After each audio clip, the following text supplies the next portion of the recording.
Hello दोस्तों, नमस्कार। स्वागत है आपका हमारे यूट्यूब चैनल सम्राट एजुकेशन में। दोस्तों, आज की इस वीडियो में आप लोग को बीएससी एग्रीकल्चर फिफ्थ सेमेस्टर के एक विषय disease of field and horticulture crop and their management first AG 506 का दो मोस्ट इंपॉर्टेंट टॉपिक बताने वाला हूं।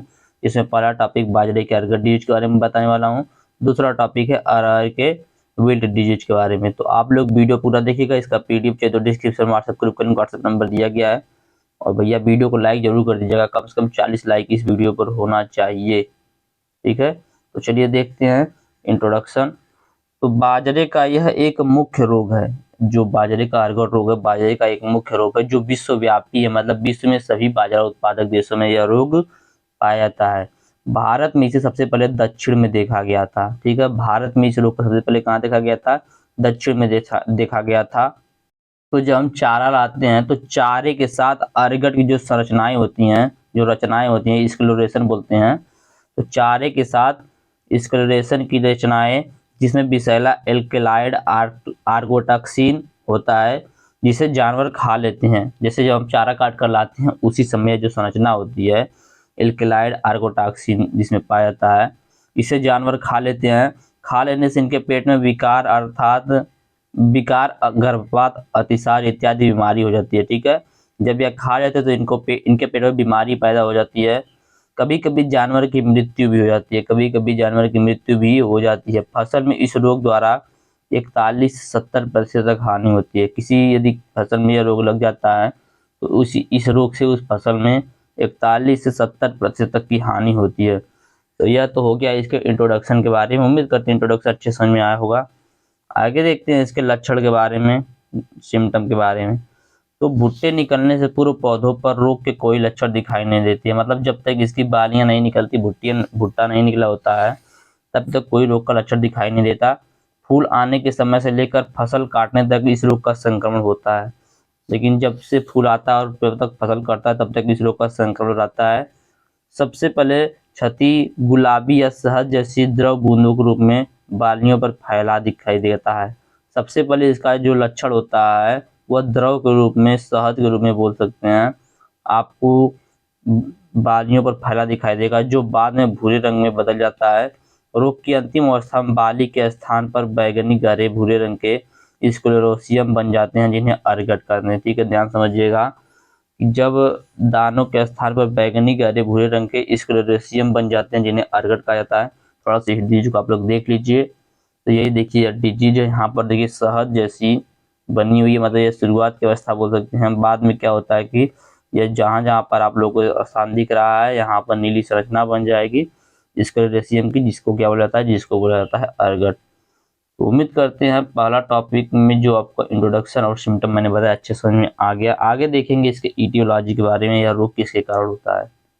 तो रोग कारक भी बोल सकते हैं, इसको ईटियोलॉजी भी समझ सकते हैं। तो देखिए क्लेविसेप्स फ्यूजिफॉर्मिस, क्लेविसेप्स फ्यूजिफॉर्मिस। ठीक है, याद रखिएगा क्लेविसेप्स फ्यूजिफॉर्मिस। तो इसके कारण यह जो रोग होता है वह होता है। ठीक है, क्लेविसेप्स फ्यूजिफॉर्मिस के कारण बाजरे में अर्गट रोग जो होता है। तो आप लोगों ने ईटियोलॉजी भी देख लिया, सिम्टम भी देख लिया। अब इसका देखेंगे डिजीज साइकिल। इसी में थोड़ा सा और देख लीजिए। तो बाजरे पर रोगजनक कवक की 3 अवस्थाएं बनाती है। बाजरे पर जो रोगजनक लगता है यह कवक की 3 अवस्थाएं बनाता है। पहली अवस्था जो होती है मधुबिंदु अवस्था, जो कि बीजाणुओं का समूह होता है। मतलब इसमें क्या होता है, बीजाणु जो होते हैं वह कवर कर लेते हैं एरिया को। दूसरा होता है स्क्लेरेसियम या अर्गट अवस्था, जो विशेष संरचना होती है। उसके बाद एक विशेष संरचना होती है। उसके बाद बीजाणु पुष्पन के समय स्वस्थ पुष्पन पर पहुंचकर संक्रमण सूत्र बनाकर अंकुरित होते हैं। तो यह था इसकी 3 अवस्था, जो तीनों अवस्थाओं के बारे में मैंने बता दिया। आगे देखेंगे अब रोग चक्र। तो प्राथमिक संक्रमण मृदा में पड़े हुए स्क्लेरोसियम या कोनिडिया द्वारा होता है। प्राथमिक जो इसका संक्रमण होता है बाजरे के अर्गट डिजीज का, वह मृदा में पड़े हुए स्क्लेरोसियम या कोनिडिया के द्वारा होता है। संक्रमण वर्तिकाग्र निकलते समय अधिक होता है। जब जिस समय बाजरे में वर्तिकाग्र निकलता है उसी समय जो संक्रमण होता है बहुत अधिक होता है। कोनिडिया के अंकुरण के पश्चात कवक तंतु अंडाशय के कली पर बनते हैं। तथा अंडाशय के ऊतकों में प्रवेश करते हैं। पुष्पन के कोनिडियम के संपर्क में आने के 1 सप्ताह के बाद द्रव जो होता है वह पदार्थ से निकलता है, जिसमें बहुत सारे कोनिडियम भरे रहते हैं। जिसमें क्या होते हैं, बहुत सारे कोनिडियम भरे रहते हैं, जो एक पौधे से दूसरे पौधे पर कीट या वर्षा द्वारा पहुंचकर रोग उत्पन्न करते हैं। इसके पश्चात स्क्लेरोसियम बनना शुरू हो जाता है। ये स्क्लेरोसियम मृदा में गिरकर अगली फसल पर रोग उत्पन्न करते हैं। जो स्क्लेरोसियम होते हैं मृदा में गिर जाते हैं और अगली फसल को नुकसान पहुंचाते हैं। इसी प्रकार नुकसान पहुंचाते रहते हैं। इसके लिए वातावरण देख लेते हैं, फेवरेबल कंडीशन। तो रोग का विकास ठंडे और नम में अधिक होता है। रोग प्रबंधन की बात करें तो ग्रीष्मकालीन गहरी जुताई करनी चाहिए। स्वस्थ एवं स्क्लेरोसियम रहित प्रमाणित बीज को बोना चाहिए। बुआई प्रथम सप्ताह में अवश्य कर देनी चाहिए। फसल चक्र अपनाना चाहिए। रोगग्रस्त पौधों की जो रोगग्रस्त पौधा दिखे उसको उखाड़ कर फेंक देना चाहिए। फसल कटाई के बाद अवशेषों को नष्ट कर देना चाहिए। खड़ी फसल पर कॉपर ऑक्सीक्लोरोडियो या ब्लाइटाक्स 0.2 के घोल का छिड़काव करना चाहिए। आगे देखते हैं। पहला छिड़काव फूल आने से तुरंत पहले करना चाहिए तथा दूसरा छिड़काव 10 दिन के अंतराल पर करना चाहिए।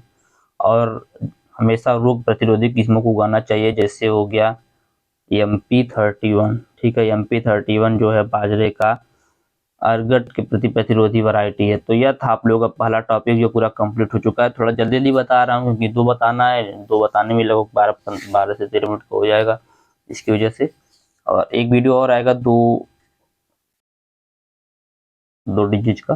चलिए देखते हैं अगला डिजीज। तो अरहर का विल्ट या उकठा डिजीज इसका नाम है, ठीक है, या मलानी भी इसको बोला जाता है। तो अरहर का यह एक अत्यंत विनाशकारी रोग है जो सभी अरहर उत्पादक राज्यों में पाया जाता है।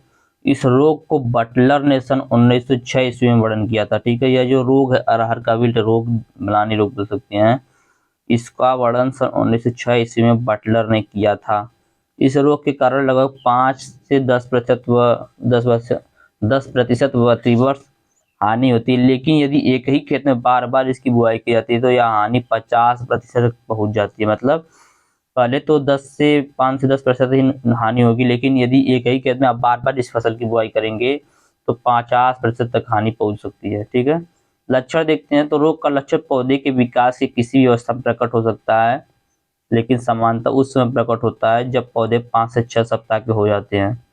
खेत में पर्याप्त नमी रहते हुए भी प्रभावित पौधों की पत्तियां पीली पड़कर मुरझाने लगती हैं तथा गिर जाती हैं और धीरे धीरे संपूर्ण पौधा सूख जाता है।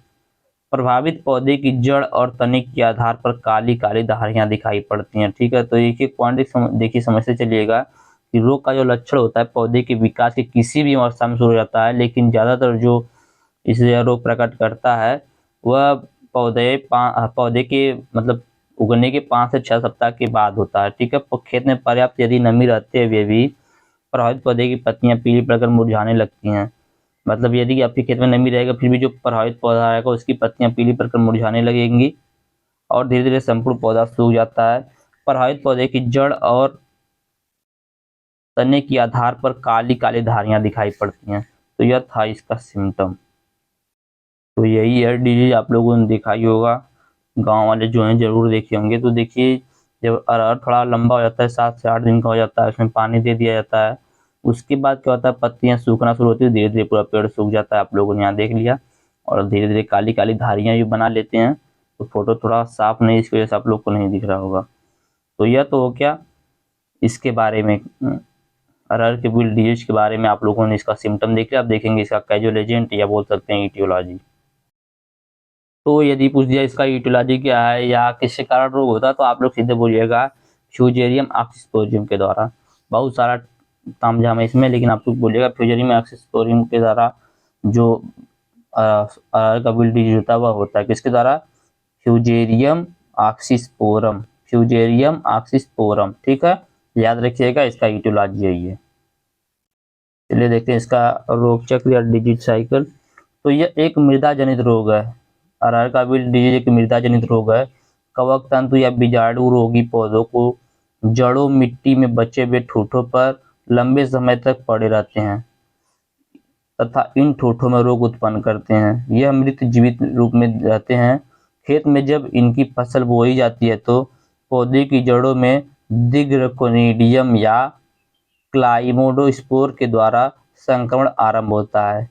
यह जो बीजाणु होते हैं जनन नलिका या कवक तंतु द्वारा पौधे की पतली मूलिकाएं जो होती हैं, पौधे की पतली डालियां होती हैं, वो बोल सकते हैं सीधी सामान्य भाषा में, मूलिकाएं जो पर घावों द्वारा भेदन करके मतलब छेद करके जड़ों एवं तनों में ऊपर की ओर बढ़ना आरंभ कर देते हैं और उन्हें क्षतिग्रस्त कर देते हैं, जिससे पौधा संक्रमित होकर मर जाता है। तो यह था डिजीज साइकिल। इसका जो कंडीशन देखते हैं, फेवरेबल कंडीशन। तो यह रोग प्रायः उन खेतों में होता है जहां अरहर लगातार उगाई जाती है।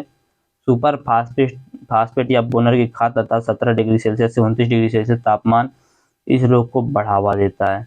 तो यह तो हो गया अरहर के विल्ट डिजीज के रोग चक्र के बारे में, इटियोलॉजी के बारे में, सिम्टम के बारे में, फेवरेबल कंडीशन के बारे में देखेंगे। इसका मैनेजमेंट कैसे कर सकते हैं।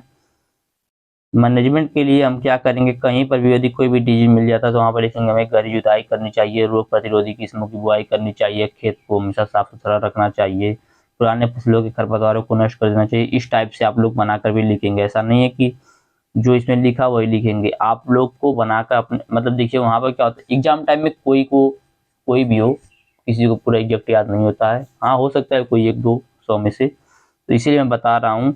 जैसे कि एग्जाम में आप गए, आपको याद नहीं आ रहा है, तो आप लोग लिखेंगे क्या, एक ही याद कीजिए, सभी में यूज कर सकते हैं। लिखिएगा हमें हमेशा रोग प्रतिरोधी किस्मों की बुआई करनी चाहिए, पुराने फसल के अवशेषों को नष्ट कर देना चाहिए, खरपतवारों को नष्ट कर देना चाहिए, खेत को साफ सुथरा रखना चाहिए। उसके बाद किसी के आप उससे रिलेटेड एक केमिकल का भी सपोर्ट ले सकते हैं। हमें जैविक कंट्रोल करना चाहिए, जैविक कंट्रोल बोल रहा हूँ। हमें गहरी जुताई करनी चाहिए, सस्य योजना को अपनाना चाहिए, सस्य क्रिया को अपनाना चाहिए। इस प्रकार से आप लोग बनाकर लिखेंगे। तो हमें ग्रीष्मकालीन गहरी जुताई करनी चाहिए। फसल कटाई के बाद जड़ों को खेत से निकाल कर जला देना चाहिए। कम से कम 5 वर्षों का फसल चक्र अपनाना चाहिए। ज्वार के साथ मिश्रित खेती करना चाहिए। बीजों को कार्बेंडाजिम के साथ हिसाब से छिड़काव करना चाहिए। ठीक है, बीजों को मतलब कहने के है कि बीजों को कार्बेंडाजिम के साथ उपचारित कर लेना चाहिए। आप लोग एक पॉइंट में यह भी बढ़ाइएगा कि हमें बीजों को हमेशा उपचारित करके बोना चाहिए। नीम की जो खली होती है उसको 150 kg प्रति हेक्टेयर के हिसाब से प्रयोग करना चाहिए।